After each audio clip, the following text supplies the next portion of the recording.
What's up, y'all? It's your boy Raasquiat, and I'm back with another video. Ah! Really, it's just another yap session. So, today, I have a beat I just made, just cooked up, and it doesn't have a genre. And that's what the yap session beat breakdown today is about, is,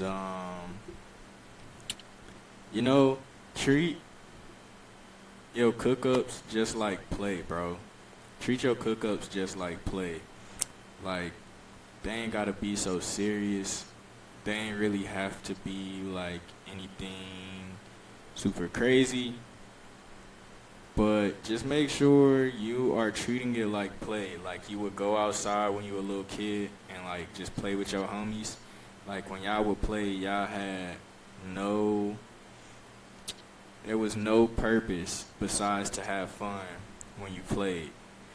And that's how you should make beats in the same way. And sometimes that means that the beat is something like kind of funky and weird and off kilter and out of the ordinary, which is really cool because your brain starts to work in other ways that it typically wouldn't work when you are just playing, when there's no desired outcome besides just to have fun.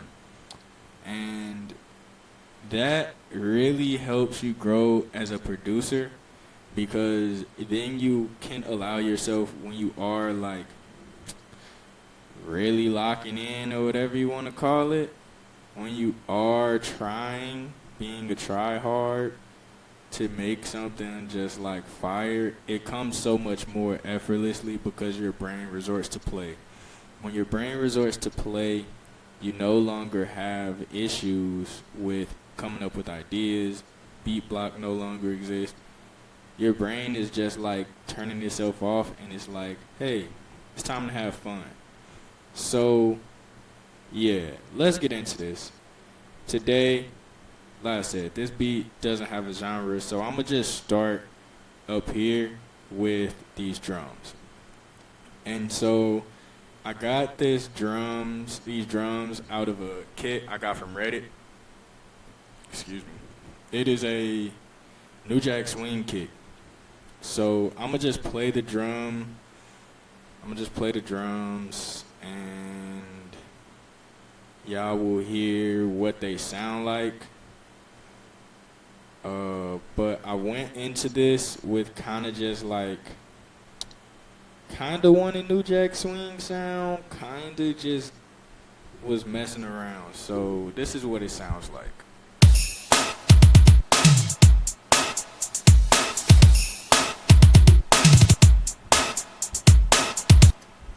And yeah, so that is repeated for 8 bars, right?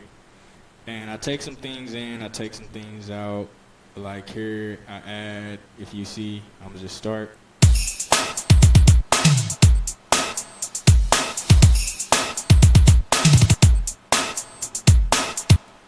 So yeah, like just messing around, kind of New Jack Swingy, kind of not. But that was it. So I actually started with these first. I know usually people start with the melody first, but I started with the drums first, and it kind of just gave me a bounce and a place to go from there. And then after that, we came in, and I just laid down these chords, which is just G minor. I think this is a minor ninth, G minor ninth, and then I just went down five. Oh snap!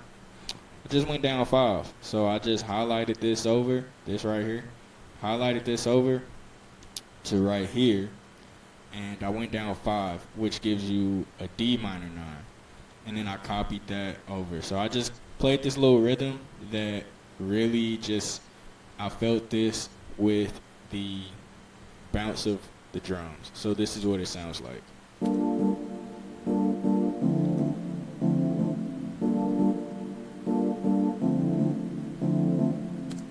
And yeah, that's it. So I just, like I said, G minor 9, D minor 9.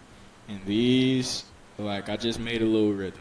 Like, instead of playing the full note, just made a little rhythm. And what I did with this over here is I added a reverb, this Valhalla reverb, and then I cut out all the lows and I cut out a lot of the highs. So this is all you hearing is this mids, right? And when I did that, I originally wanted a synth, but I didn't feel like looking for a synth, and I really like that sound. So I was just like, all right, let me just see if I can make that sound kind of how I want it to sound. And eventually I added some more sounds, and I was just like, I'm taking all that high end out. So that's how I came to that. So the next sound we have is a string, and it's kind of like a lead string, and it sounds like this. Snap.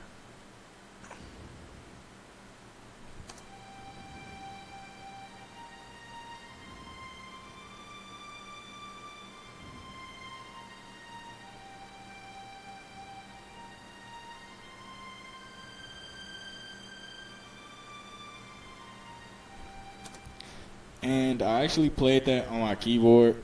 I have a Akai MPK Mini. I think everybody should get a keyboard or a MIDI keyboard, even if you don't know how to play the keys. I do not know how to play the keys, but a very helpful thing, and I am learning, is to write down all of the notes in the scale and just put those notes on your keyboard. So when you come and you play a scale or you put your FL into a scale, you can know what to push on here. So like I'm learning G minor, right?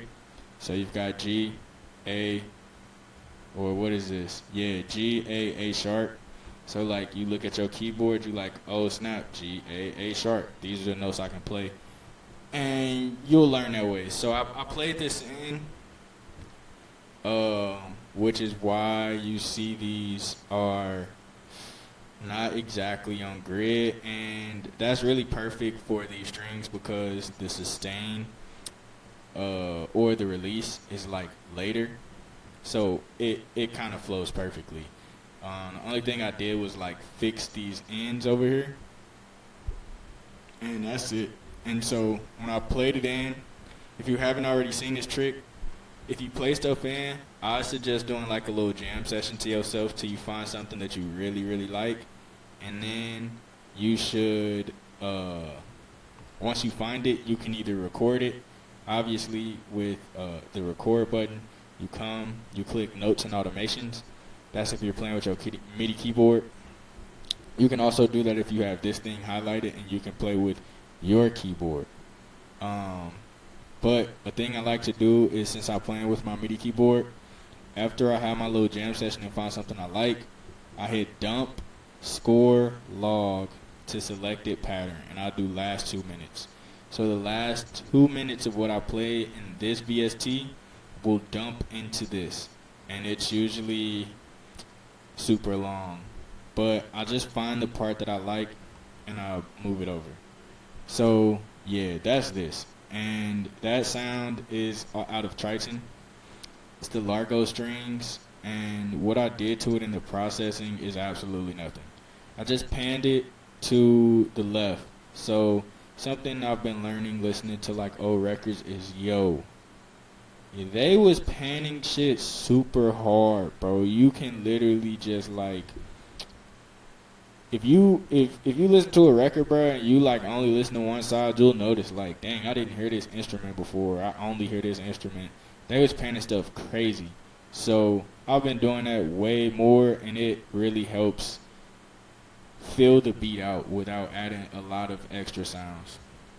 So the next sound we coming down here, it's another sound out of Triton, and this is a bass. So I'm gonna play this for you.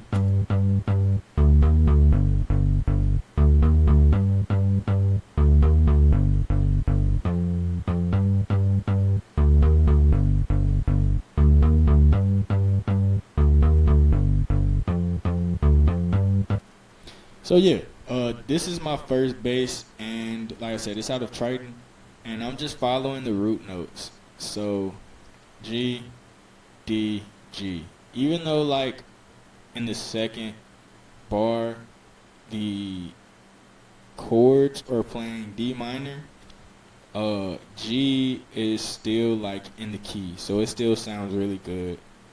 And these this D kind of like just flows into it. So yeah, it still sounds really good and just bouncy. And uh yeah, that's really it. Like it was I was really trying to just encapsulate my inner 1980s based on things I've listened to. And this is what I came up with for the first bass. And I don't think I put anything on that. Yeah, I just cut the highs. Uh, and that plays throughout most of the song. But I do have a second bass, which we will get to later. So now for the next sound, we're going to come into the strings. I mean, not strings, the bells. I love bells. Ah, snap. I don't know what I just did. Okay. Alright. And the bells sound like this. No! What did I do, bro?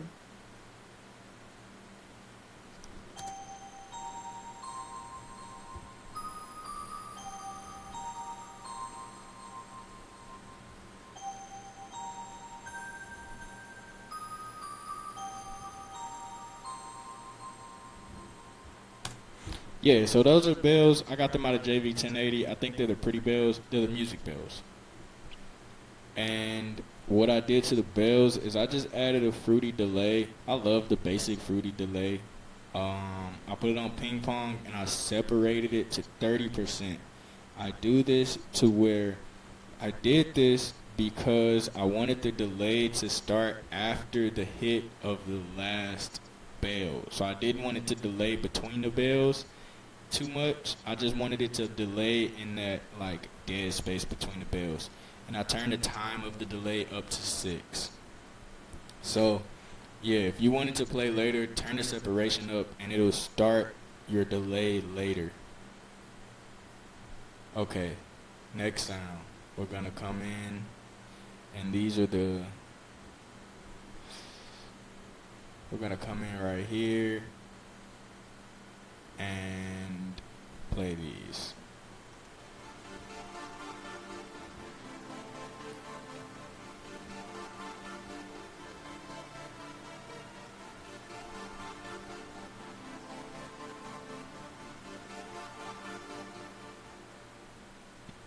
Okay, sorry guys, that was because of the cutoff. I should have played this one, but the last bar sounds like this.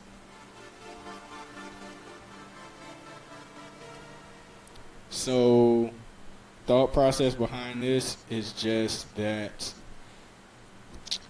these are the chords all the way played out, and it is a like brassy synth out of Triton.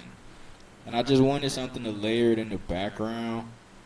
Um, Something I noticed about 80s style beats is just like they have a lot of sounds and they use a lot of synthesizers, and it kind of sounds,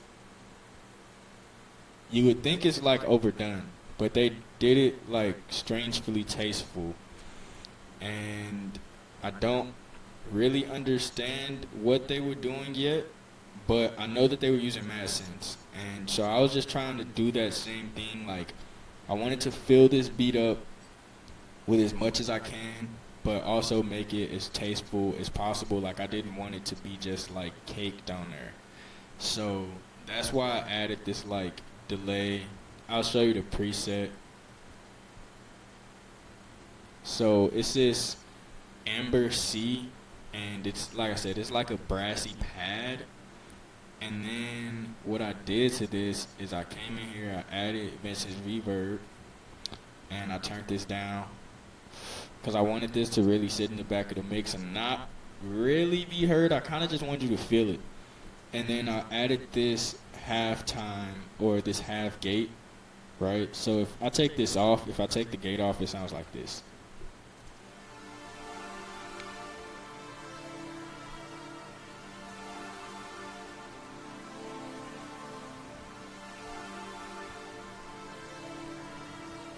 And honestly, bro, I think that's the same synth from "Sexual Seduction" by Snoop Dogg. I don't know, but it sounds strikingly familiar. Like I feel like it definitely is. Um, and I know the Triton was being used heavily back then. And this is out of Triton. So I don't know. That would be cool to find out. But yeah, I just inverted the chords. It is the same chords except I use seventh chords instead of ninth chords this time. Uh, and that was it. I just flipped some stuff around until it sounded good to add like a little bit of extra texture in the melody um, during certain parts. So again, just to, like fill the beat up without making it sound like overly full. So now we're gonna come down to our next section, which is another bass, and it's the same bass from earlier, which is I think it's called digi bass or digital bass or something like that. Digilog bass, yeah. So, but it sounds like this.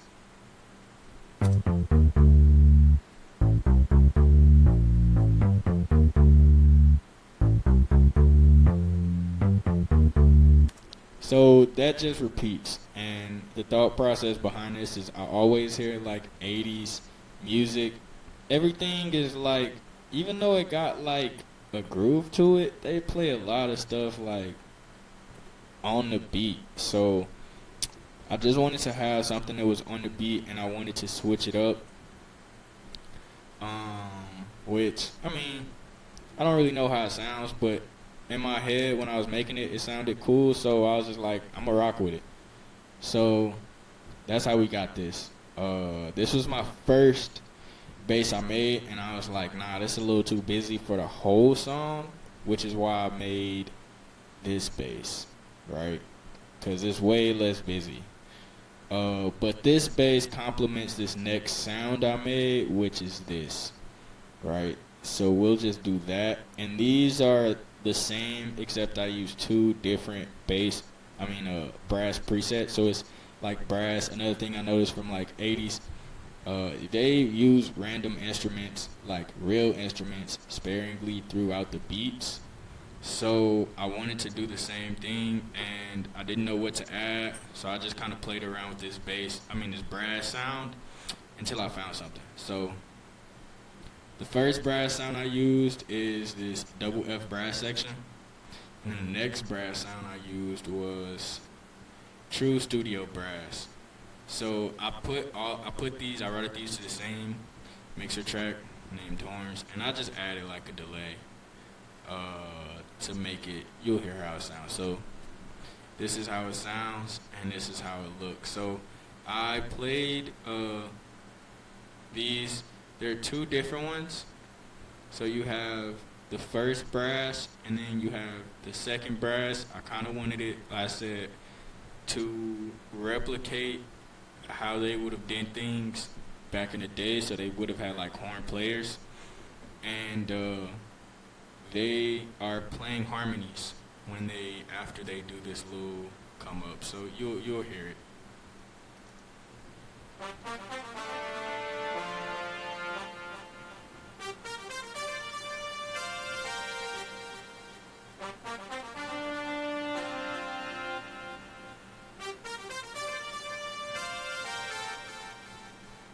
So it sounds like that. And like I said, they're playing harmony, so that's what this first one looks like. And the second one is, I did this. So I just went down instead of coming up. And I panned both of these hard to different ears. Even though I put this in the same mixer track, I panned both of them to two different sides.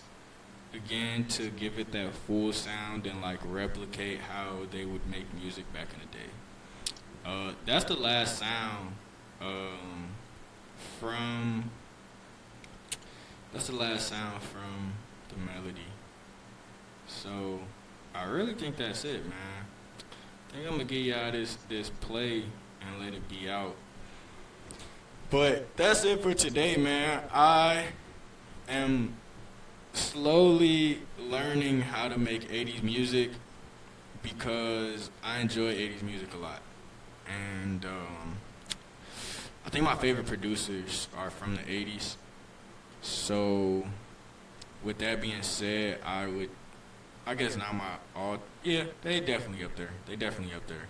Um, Jimmy Jam and Terry Lewis, they some of my favorite producers. I've been listening to a lot of their music lately, and it stemmed from me falling in love with SOS Band. So I've been just digging into like what they do, how they produce, who they produce for. I just listened to a tape they did with Johnny Gill, and before that, I listened to their Babyface. Well, I don't know if they did the whole Babyface album, but they did like 4 or 5 songs on that first Babyface album, and it's like, bro, these dudes is going crazy. Um, if you're not hip to them, I would do some research, cause bro, they got an insane catalog. But yeah, I've just been kind of studying them lately, and they're some of my favorite producers, alongside with a bunch of others y'all will probably hear a bunch more. But outside of like rap and hip hop, yo, them guys, they really them.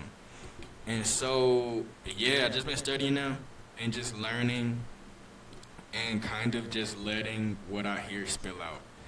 Like I said, I've been keeping this as fun as possible, so literally just like set a play date with yourself, bro. Set a play date, or sis, whoever listening to this that you make beats. Set a play date with yourself and, get up and just make something. Make something that sounds cool to you, and it'll eventually translate over. Like, and everything ain't gotta be the first draft, ain't gotta be the finished product. Like, I could come back in and redo this beat 100 times, dog. Like, um, never forget that. Like, once you close the door, don't mean it's over. Y'all could hear this beat 5 years from now, and it's a Grammy nominated beat. So, and it could be totally rearranged. You know what I'm saying? So, that's what I want to put out there, is to remember to have fun. I think that's a very common thing in my videos as of late, is to have fun when making beats. But treat it like play, bro. Treat it like play. Like, it's a play date with yourself, like with your best friend. Like, you should be your own best friend, and y'all just playing, bro. And like, it ain't gotta be all serious. And on that note, I'm gonna play this beat and be out. Peace and love. Make fire shit.